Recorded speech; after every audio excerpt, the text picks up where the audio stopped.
Bonjour à tous, nous continuons le cours sur l'univers matériel dans le cours de sciences et technologies de deuxième secondaire.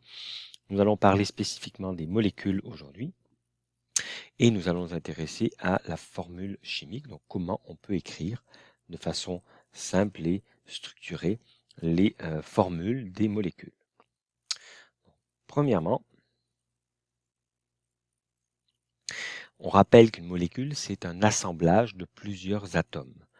Un atome peut s'accrocher avec un autre atome, et en fait avec plusieurs autres atomes, et c'est ce qui définit une molécule. Dès qu'on a au moins deux atomes accrochés ensemble, eh bien on a une molécule. Ça, c'est ce que Dalton avait déjà dit dans son modèle, c'est ce que nous utilisons dans notre représentation des atomes et des molécules cette année. Alors on dit bien au moins deux atomes, ça veut dire que ça peut être 3, 4, 5 et 100, 200, 2000, peu importe. L'important, c'est qu'il y en ait au moins deux. On peut représenter, avec un dessin, une molécule de deux manières. Soit on identifie la liaison par un petit trait, comme vous voyez ici, ou alors on peut carrément dessiner les deux atomes qui se chevauchent, c'est-à-dire au moins un atome dont le cercle va passer en partie sur le deuxième. Donc à partir du moment où on voit clairement que cet atome-là, vous voyez à droite, eh bien il est en partie dessiné sur le premier, on considère qu'ils sont accrochés ensemble. Bon, la meilleure technique de représentation reste avec les petits traits, vous verrez plus tard pourquoi, mais cette année, on va se satisfaire de ce moyen de représenter du moment que les atomes sont dessinés en se chevauchant l'un l'autre, tout va bien. Alors, on a quelques exemples de molécules. On peut voir par exemple ici une molécule avec deux oxygènes accrochés ensemble, et on peut voir ici une molécule avec trois atomes, un oxygène au milieu et deux hydrogènes sur les côtés. Alors on peut aller un peu plus loin dans la définition et se rendre compte qu'il y a en fait deux possibilités dans la famille des molécules. On peut avoir des molécules qui n'ont qu'une seule sorte d'atome, qu'un seul type d'élément. Comme on voit ici, le dioxygène qu'on respire, c'est en fait deux oxygènes. Mais il existe également des molécules qui ont des éléments différents. Par exemple, la molécule d'eau, H2O, eh bien, on constate qu'il y a de l'oxygène dedans et de l'hydrogène. Alors, on va spécifiquement mettre un mot pour créer deux catégories. Donc, à l'intérieur des molécules, on considère qu'une molécule qui n'a qu'un seul type d'élément, on appelle ça une molécule simple. Il existe une autre façon de les nommer. On va appeler ça une substance élémentaire, mais je préfère qu'on n'utilise pas la façon, le mot élémentaire, car il crée de la confusion chez les élèves avec le mot élément. Donc, on va y aller de manière plus simple. Une molécule simple, c'est une molécule qui a des éléments identiques. Donc, deux oxygènes, c'est le même élément qui est accroché deux fois. On appelle ça une molécule, et si on veut, on peut préciser simple. Par contre, il existe des molécules qui ont différents éléments. Alors ça a un nom précis. Dès qu'on voit au moins deux éléments dans une molécule, on va appeler ça un composé. Le mot est assez transparent. Dans le fond, composé, c'est un mot qu'on utilise tous les jours. On dit que quelque chose est composé d'eux.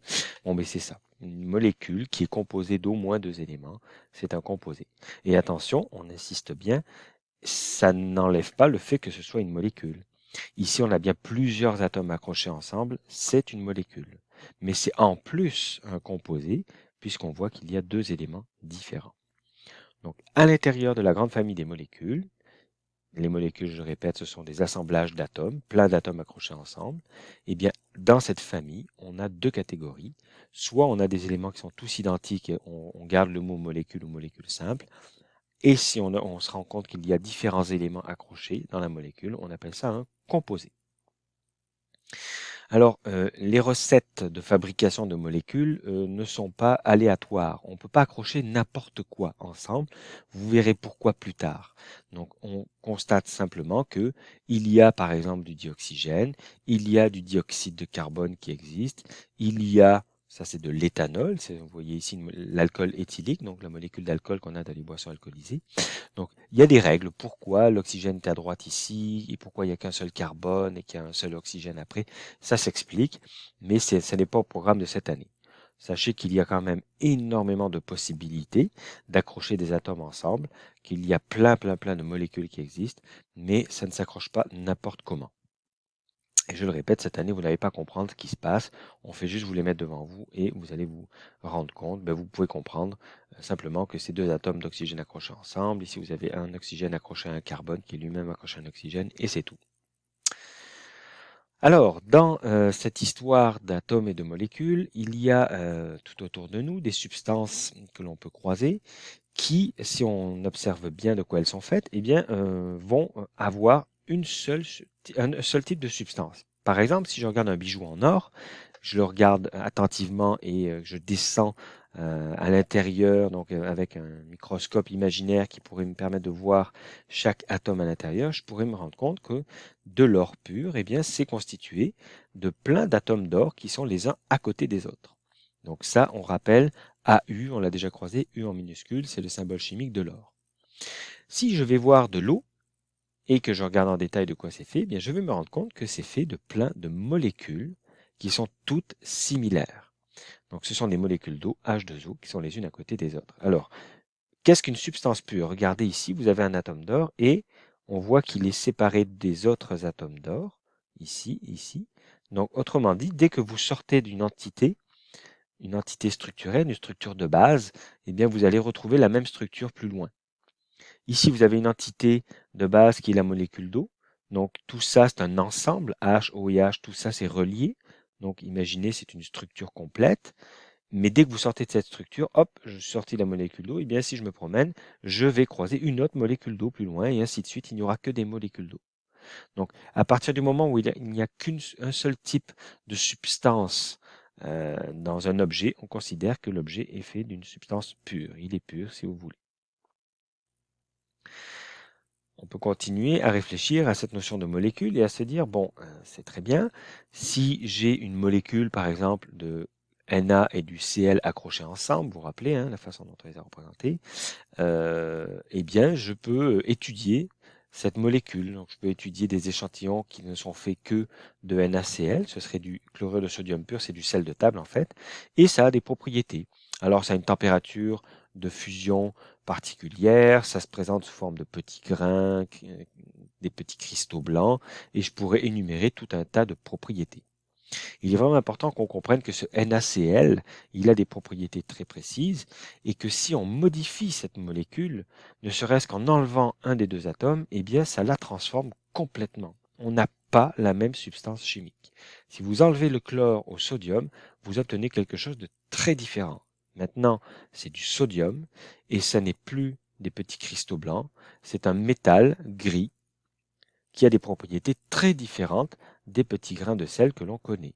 Donc ici, vous voyez, là, le petit dessin ici représente le fait que c'est des propriétés différentes. Avoir enlevé un atome à la molécule, ça l'a complètement modifié. Ça n'est plus la même substance chimique. Ça n'est plus la même substance pure. On a vraiment autre chose. Par exemple, le sodium, comme tous ceux de sa famille, est un élément qui s'enflamme dans l'eau. Et je pense bien que vous avez déjà mis du sel dans votre soupe ou dans un aliment que vous mangez qui était en partie constitué d'eau. Et vous n'avez pas vu de flamme apparaître dans votre assiette. Donc vous êtes bien conscient que ça, c'est une propriété du sodium lorsqu'il est pur, ici sans le chlore. Ce que je viens de vous dire fonctionne également si on ajoute un atome. Si on ajoute un atome à une molécule, ça n'est plus la même molécule. Alors ici, vous avez le dioxygène que vous connaissez, qui est dans l'air, qui permet entre autres la respiration, qui est nécessaire à notre survie, qui permet à nos cellules notamment de faire la respiration cellulaire. Si vous ajoutez un atome à du dioxygène, ça n'est plus du dioxygène. Et même si c'est un troisième atome d'oxygène que vous venez d'ajouter, ça modifie complètement la molécule. Elle n'a plus les mêmes propriétés. En l'occurrence, ici, vous venez de créer de l'ozone, et l'ozone, il est toxique.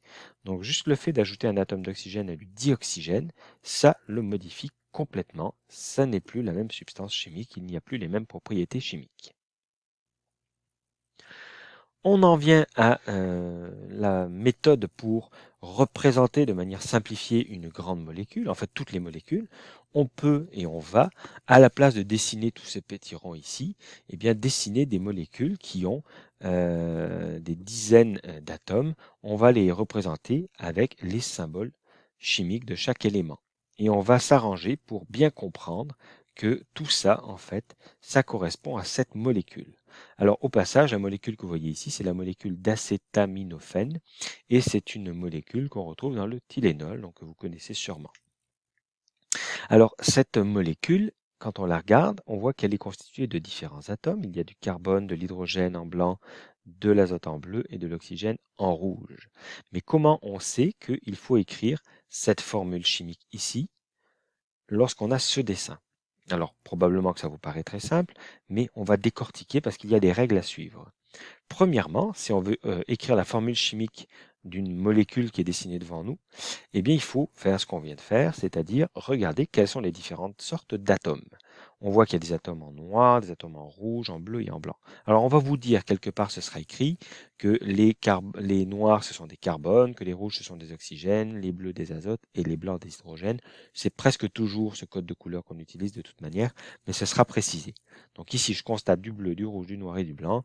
Eh bien, je sais que le noir, c'est du carbone, l'hydrogène, du blanc. Oxygène, c'est en rouge et l'azote bleu.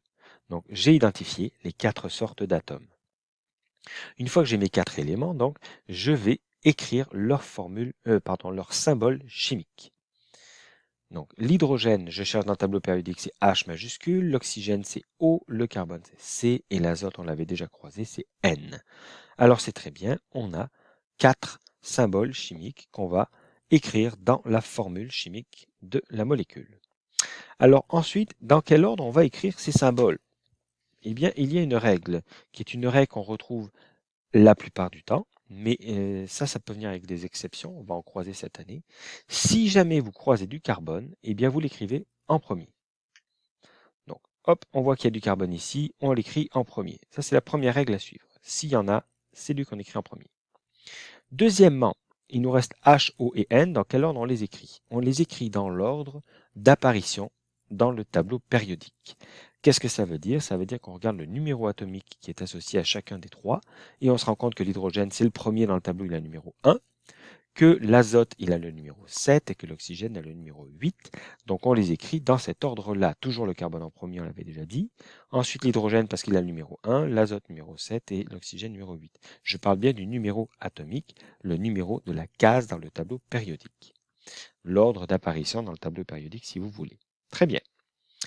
Il y a des exceptions, il y en a beaucoup même, donc ne vous étonnez pas si vous trouvez des molécules qui ne sont pas écrites dans cet ordre-là. Il y a plein d'autres règles possibles, mais on va y aller comme ça pour l'instant.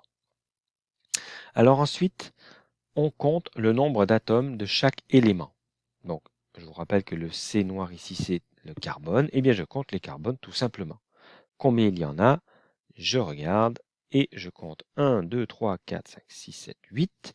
Il y a 8 atomes de carbone. Très bien. Je compte le nombre d'hydrogène. Il y en a 1, 2, 3, 4, 5, 6, 7, 8, 9.